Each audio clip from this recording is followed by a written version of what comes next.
Harapannya sih aku satu pasti bisa terbebas ya dari, tuduhan yang disangkakan ke aku, karena aku pengen banget. Audio Jungle. Bang, mungkin boleh dijelaskan hari ini kedatangan ke Polsek, seperti apa tadi update terbarunya? Boleh dijelaskan? Baik, terima kasih. Hari ini tadi kita sudah eh, menghadap Kanit Reskrim yang baru, ya kan.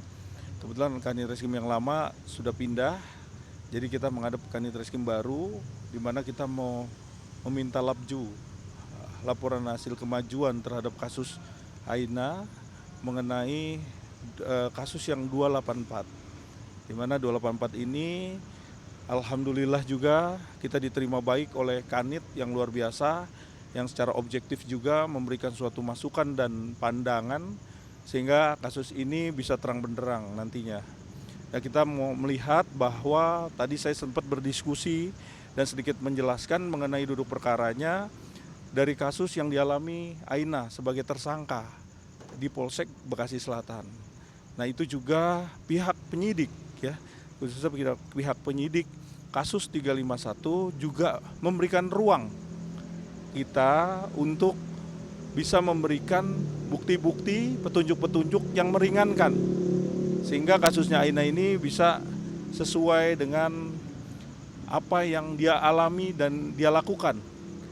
Dan itu pun juga kita akan memberikan bukti-bukti yang cukup untuk bisa memberikan masukan kepada penyidik. Tentunya penyidik mempunyai imun yang kuat untuk melakukan pemeriksaan, penyidikan. Nah, itu pun kita juga berhak juga memberikan suatu bukti-bukti yang kuat gitu. Begitu. Tadi cukup bagus, alhamdulillah, dari pihak penyidik dan Kanit juga cukup bagus gitu ya. Kita tinggal melihat aja netizen semua, rekan-rekan semua, kita melihat bahwa kasus ini adalah kasus yang harus kita dudukkan kasus ini sebagaimana faktanya ya, bahwa keadilan itu pasti akan diterima oleh Aina, begitu. Oke, oke, Bang. Tapi kan mungkin netizen juga banyak yang bertanya-tanya perihal yang kasus perzinahannya sendiri, apakah dari pihak si ceweknya sudah ada pemanggilan atau apa seperti apa sih, Bang? Baik, saya jelaskan lagi ya.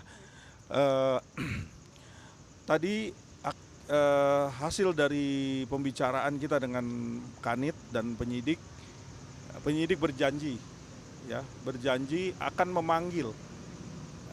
memanggil saudara DFF dan HT sebagai tersangka, dan dia berjanji dalam waktu dekat dia berjanji akan memanggil mereka berdua.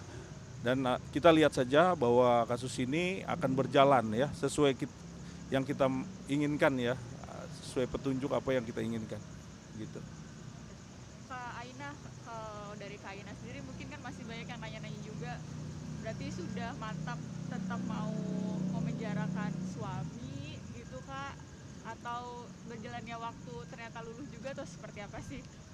Jadi untuk kasus kayak gini aku sudah memantapkan sih, sebelum memang akhirnya aku jadi tersangka, aku sudah memantapkan untuk tetap melanjutkan kasus perzinahan yang sedang dilakukan oleh suami dan karyawan aku sendiri. Karena memang sedari awal mereka yang sudah melakukan seperti itu, mereka yang harus bertanggung jawab. Karena yang dirugikan juga bukan cuma aku di sini, tapi anak-anak aku juga sih, seperti itu. Jadi aku pengennya lebih ke normatifnya aja ya, kalau sudah melakukan minta bertanggung jawab sih. Tapi respon dari suami sendiri Kak seperti apa Kak? Mungkin ada ngebujuk atau seperti apa? Gimana? Respon dari suami? Kalau respon dari suami sendiri sih dia sangat kooperatif ya untuk menjalanin kasus ini. Dia sangat-sangat kooperatif sedari awal aku melaporkan. Bahkan untuk kasus 351 itu kan dari si pelakor dia yang dijadikan saksi, padahal dia tidak ada di tempat ya. Dan dia juga sangat kooperatif memberikan kesaksian bahwasannya dia tidak ada di tempat waktu itu. Makanya aku melaporkan balik, dia pun dari awal dipanggil dan dimintai keterangan juga sangat kooperatif gitu. Jadi saat ini aku dengan suami cuma fokus untuk anak-anak aja dulu ke depannya. Aku ngurus kasus aku, dia juga ngurus kasus dia sendiri sih. Kak, tapi perihal kakak jadi tersangka sendiri, mungkin keluarga gimana sih kak support untuk kakak sendiri? Jadi tersangka sejujurnya berat banget buat aku ya, karena waktu aku jadi tersangka itu kan posisinya aku sudah melahirkan baru banget aku melahirkan, anakku juga baru hitungan bulan gitu. Aku dapat ketetapan tersangka. Yang bener-bener sedih sebenarnya ibu aku sih, karena ibu aku juga single parent kan gitu. Dan dari keluarga dari suami sendiri, ayah mertua, ibu mertua pun sedih, bahkan ibu mertua aku sampai sakit gitu melihat ini. Jadi mereka sendiri pun berharap gimana caranya aku terbebas dari laporannya si pelakor itu. Kak berarti yang perihal perdamaian itu jadinya gimana kak? Untuk damai, kalau memang mau damai seharusnya cabut laporan aja sih gitu. Bukan untuk damai dengan syarat-syarat yang memang memberatkan aku. Bukan soal imaterial aja, tapi lebih ke harga diriku sih. Kalau misalnya aku suruh minta maaf, bahkan aku di sini korbannya tapi aku yang disuruh minta maaf sama pelakor, ya aku nggak mau sih. Kalau dari Bang Deddy sendiri kan juga sebenarnya itu nggak. Ya, ini kan persoalan hukum ini kan sudah masuk ke kepolisian, ya kan? Artinya proses pidana ini kan berjalan. Seperti yang disampaikan rekan saya tadi, ya Bang Tommy, bahwa hari ini alhamdulillah kita sudah ketemu dengan kanit yang baru. Yang notabene dia yang responsibel terkait masalah perkara yang dilaporkan baik oleh klien kita ya Mbak Aina ataupun dari si pelakor atau Mbak DNA gitu. Nah, justru yang kita garis bawahi di sini adalah kita butuh kepastian. Artinya gini, konstruksi hukum ini kan terjadi karena ada hubungan sebab akibat. Kenapa Aina melakukan yang disangkakan ya dalam pasal 351, walaupun perlu saya garis bawahi kita keberatan dengan penerapan pasal 351. Kenapa? Karena dalam hukum pidana ini saya mesti jelaskan biar tahu nanti Pak penyidik juga biar paham ya. Dalam teori hukum pidana itu, ya, alat bukti itu harus lebih terang daripada cahaya. Artinya ketika polisi atau penyidik menetapkan sebagai seseorang menjadi tersangka, ini minimal ya 2 alat bukti yang cukup harus terpenuhi. Kalau tidak terpenuhi jangan coba-coba menaikkan seseorang menjadi tersangka. Even walaupun tersangka itu sebetulnya itu ya biasa-biasa saja, karena apa? Orang itu kalau belum, ya ini Undang-Undang Nomor 1 tentang kehakiman. Setiap orang yang ditersangkakan itu wajib kita katakan tidak bersalah sebelum adanya vonis pengadilan yang punya kekuatan hukum tetap. Jadi kita tetap menghormati proses hukum yang sekarang terjadi di Polsek. Namun kami malam ini mengawal bahwa kejadian ini akibat adanya hubungan sebab akibat. Akibatnya adalah ya klien kita emosi, marah karena apa? Sebagai seorang istri yang sah, siapa sih yang terima kehormatannya diinjak-injak oleh si pelakor gitu. Jadi kalau nggak ada akibat itu nggak mungkin ada aktus serius atau tindakan dari klien kita gitu. Jadi sebabnya apa? Sebabnya tadi bahwa yang kita laporkan dalam dugaan tindak pidana perzinahan, Dava ini telah melakukan, patut diduga dia berselingkuh. Ya kan, dia berselingkuh dengan suaminya. Itu kan mengambil kehormatan suami dari Mbak Aina. Nah, tolong dikaji itu. Hubungan sebab akibat itu dikaji. Nah, kalau penerapan 351 kami tetap keberatan. Kenapa? Dalam pasal 351 itu unsurnya perlakuan dari Mbak Aina misalkan yang menyebabkan sakitnya itu sehingga dia tidak bisa mencari nafkah, tidak bisa beraktivitas, itu boleh masuk dalam kategori pasal 351. Ini kan biasa-biasa saja. Orang emosi kemudian disemprot dengan air es kopi, itu kan nggak bikin sakit gitu loh secara fisik.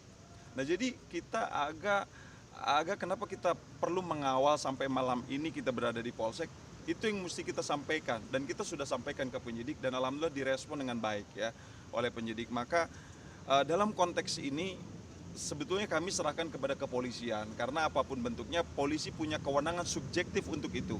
Hanya kami mengingatkan selaku pengacara yang juga kami paham tentang hukum, kami mengingatkan agar jangan sampai ada mal penerapan pasal ya terhadap orang, apalagi beliau yang saat ini nasibnya lagi terzolimi gitu ya, udah hancur, keluarganya hancur, kemudian dia harus ditahan. Bagaimana dengan nasib anak-anak yang masih bayi? Perusahaan juga terganggu. Nah ini yang kita sampaikan kepada penyidik. Yang kedua, kami meminta agar berimbang, ya kan? Laporan kami dalam dugaan tindak pidana perzinahan itu harus segera betul-betul ya dilakukan penetapan tersangka juga terhadap pelaku, baik Bang Hotman maupun dari Mbak Dava gitu. Karena itu akan menjadi asas berimbang ya. Jadi hubungan sebab akibat tadi memang bisa terrealisasi, kepastian hukum dan keadilan bisa didapat oleh klien kita. Walaupun kita sadar bahwa asas hukum kita mengadut asas praduga tak bersalah, dan kami yakin bahwa klien kami ini tidak bersalah. Wajar emosi ketika hak hukumnya dicederai, dizolimi, dia berperilaku seperti itu. Masih untung kalau saya sih ya nggak ngerti apa yang saya lakukan. Kalau Mbak Aina nyiram dengan air dingin, wajar lah, karena dia lagi ibaratnya lagi minum kopi disiram, wajar lah. Jadi kalau masuk dalam konteks penerapan pasal 351, kami agak keberatan, mohon itu dikaji ulang gitu loh. Tapi yang lebih fokus saat ini bagaimana pelakor ini jangan dikasih ruang dan tempat, karena ini berbahaya. Jangan sampai ini menjadi role model. Nanti banyak ya jadi percontohan tuh, si A juga jadi pelakor biasa-biasa aja, aman-aman aja. Kami tidak ingin itu terjadi sama Aina-Aina yang lain. Jadi cukup di Aina yang saya dampingi malam hari ini. Kasihan, itu adalah jeritan hati seorang perempuan daripada Mbak Aina. Tegakkan keadilan dan kepastian hukum, insya Allah kita akan mempercayakan semuanya kepada kepolisian saat ini. Jika polisi di sini juga masih tidak mengindahkan apa yang kita sarankan, ya kita bisa mengambil langkah hukum jauh ke yang lebih tinggi. Dalam hal ini mungkin kita bisa meminta Mabes Polri untuk mengkaji ulang atau gelar perkara ulang terkait masalah penetapan tersangkanya. Berarti sejauh ini komunikasi terakhir dengan pihak DF sendiri seperti apa Bang? Nggak ada? Nggak ada, justru yang terakhir ini dia lagi berkuar-kuar bahwa Dava itu nggak salah. Itu yang, ini kan penggiringan opini yang sangat menyesatkan. Jadi mohon doanya kepada para netizen ya kan, bahwa kami sampai malam berada di Polsek ini untuk memperjuangkan hak seorang ibu yang anaknya juga masih balita, perlu sosok ibu. Jadi kita berharap jangan sampai ada kesalahan lah yang dibuat oleh terutama penegak hukum dalam hal ini terhadap klien kami. Kak Aina masih terlihat sedih, mungkin harapannya apa sih Kak, dengan ini kan kasusnya udah lumayan panjang juga ya Kak berjalan. Harapannya sih aku satu pasti bisa terbebas ya dari tuduhan yang disangkakan ke aku, karena aku pengen banget fokus ke anak-anak gitu, karena sedari awal aku diselingkuhi waktu hamil, waktuku tuh banyak habis dengan kegiatan aku bolak-balik kantor polisi, diskusi dengan lawyer, karena itu yang ngebuat anak-anak aku kehilangan waktu sama aku sih lebih tepatnya, karena kan anak-anak aku masih kecil-kecil gitu loh. Jadi yang aku minta di sini tuh untuk anak-anak aku sebenarnya sih gitu. Yang aku perjuangkan itu ya untuk anak-anak aku aja gitu. Anak-anak aku benar-benar masih bayi dua-duanya. Bang, mungkin selanjutnya akan ada apa lagi Bang update-nya? Kami tentunya malam hari ini concern bagaimana pelakor ini baik dari laki-laki maupun perempuan tidak ada ruang dan tempat buat mereka harus mendapatkan pelajaran. Ada teori hukum Greenstraff Zonderschuld. Mereka bersalah, mereka harus dihukum.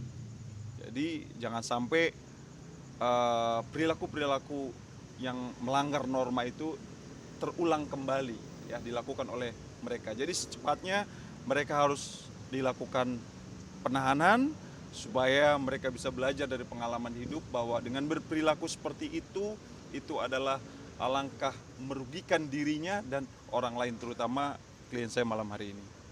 Kak Aina terakhir, ada perjanjian nggak sih kayak yang dibuat kakak sama suami mungkin setelah ada kejadian ini supaya tidak terulang lagi? Ada, tentunya aku ngambil keputusan, aku melakukan adanya rujuk untuk anak, maksudnya kita rujuk anak-anak kan posisinya waktu itu aku lagi hamil ya, karena aku harus persiapan lahiran harus ada ayahnya dan aku memilih untuk melakukan perjanjian di notaris yang dimana di dalamnya tertulis kalau melakukan ulang dia tidak akan bisa menuntut harta gonogini. Yang paling utama aku tuang di situ sih untuk hak asuh anak ke depannya dan untuk apa ya kayak masalah pembayaran dan ke depan-depannya. Kalau misalnya cerai waktu itu sih gitu. Aku bikin bikin ada perjanjian untuk ngerem aja sih pernikahan kita ke depannya seperti apa. Karena kan sebelumnya sudah ada kesalahan fatal gitu. Jadi aku nggak mau sekedar rujuk karena anak, ya sekedar balikan aja gitu. Doain aja supaya aku pun bisa bangkit karena benar-benar banyak dampak yang membuat kehidupan aku down gitu. Karena aku nggak fokus, perusahaan aku juga jadi berantakan dan anak-anak aku juga jadi nggak aku pegang sama sekali. Jadi apa yang aku usahakan benar-benar dalam 1 tahun ini, aku cuma pengen kehidupan aku kembali seperti semula sih, itu aja. Mungkin ada yang mau disampaikan lagi bang? Baik, yang terakhir kita melihat ya bagaimana pihak kepolisian khususnya Polsek Bekasi Selatan ini bisa tergerak hatinya untuk cepat ya kan menetapkan yang tadi dibilang rekan saya Dedi biar agar dijadikan tersangka. Terus yang pertama, yang kedua apabila dari pihak Dava mau untuk mengadakan restoratif justice, maka cabut laporan, clear, dan tidak ada kata bahwa Aina harus meminta maaf, karena di sini seluruh, ya apalagi ganti uang, ya nggak ada itu. Kalaupun mau, tapi kalau nggak, tetap kita upaya hukum, kita tegakkan keadilan, sama-sama kita kawal kasus ini dan semua seluruh Indonesia mengawal ini sehingga kasus ini cepat selesai. Doakan kita tetap mengawal kasus ini. Baik. Jangan hanya karena persoalan ini. Sekarang kan, mohon maaf, institusi Polri ini lagi kurang pas ya di masa-masa sekarang. Jadi mudah-mudahan proses penegakan hukum di sini bisa berlaku fair, objektif, tidak ada tendensius ya. Kami berharap bisa berjalan dengan baik, asasnya berimbang, baik terhadap pelapor maupun terhadap terlapor. Terima kasih banyak. Oke, terima kasih. Mohon doanya. Terus, Mas? Audio Jungle.